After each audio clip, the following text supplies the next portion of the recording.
The local opening governance initiative in Nigeria are set to usher a new era in accountability and governance through LOGINaija. As the lead director Speak Out Africa initiative, Engineer Kenneth Eze disclosed that the local government in Nigeria has been marginalized despite their pivotal roles. States that the LOGINaija will catalyze a standard shift in local governance, empowering communities to actively engage in decision-making processes and right to quality services they deserved. This was made known during the official launch of the local opening governance initiative in Nigeria, held in Abuja. The local government serves as the bedrock of governance, and we are proud to state that and to restate it, that the local government, which is the third tier of government, though may not be receiving the much attention it should, stands as the bedrock of governance, directly impacting the lives of millions of Nigerians, especially those in rural and marginalized communities. Yet, despite its pivotal role, the local government has often been plagued by inefficiencies, lack of financial autonomy, and a disconnect between government and the governed. The plight of the local government as the third tier of governance in Nigeria cannot be overstated. For too long, our rural communities have grappled with underdevelopment, insecurity, poverty, and a sense of alienation from the decision-making processes that affect their daily lives. LOGINaija project represents a beacon of hope, a catalyst for change that seeks to revolutionize local governance and bring much-needed succor to our rural populace. Through LOGINaija, we envision a future where the principles of transparency, accountability, and citizen participation are not just ideas, but tangible realities embedded within the fabric of our local governance structures. Our goal is simple, yet transformative: to catalyze a paradigm shift in local governance, empowering communities to actively engage in decision-making processes, hold their leaders accountable, and demand the quality services they rightfully deserve. However, invited guests and stakeholders shared their views. Listen to what they have to say. Let's look at local government. The problem with enabling local government started by systematic destruction of local government by various state political actors, which stem out of corrupt tendencies and zeal to continue to misapply pilfer and steal outrightly local government fund.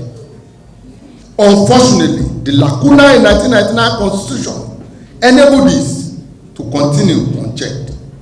When you look at section 7A, it says a democratically system of local government is hereby guaranteed.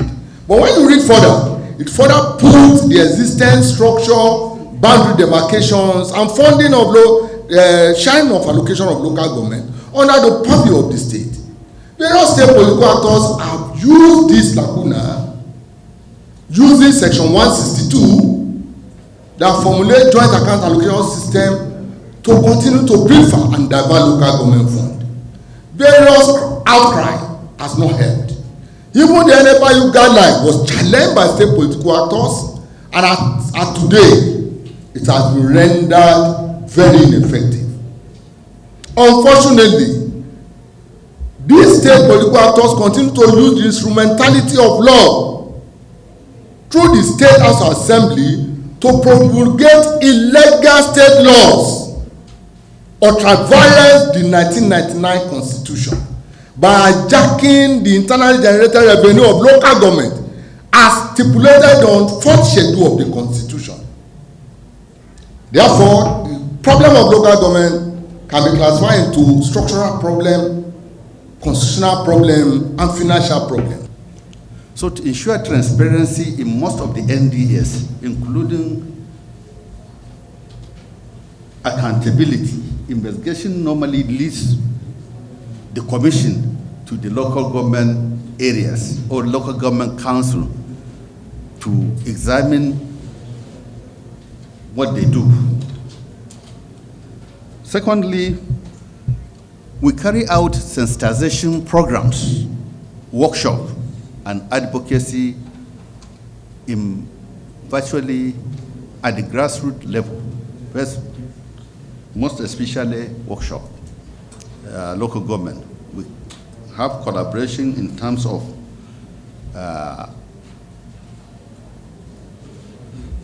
the local government administration, what is expected of them to do, and make sure that their budget processes are carried out or are done in the way that is supposed to do.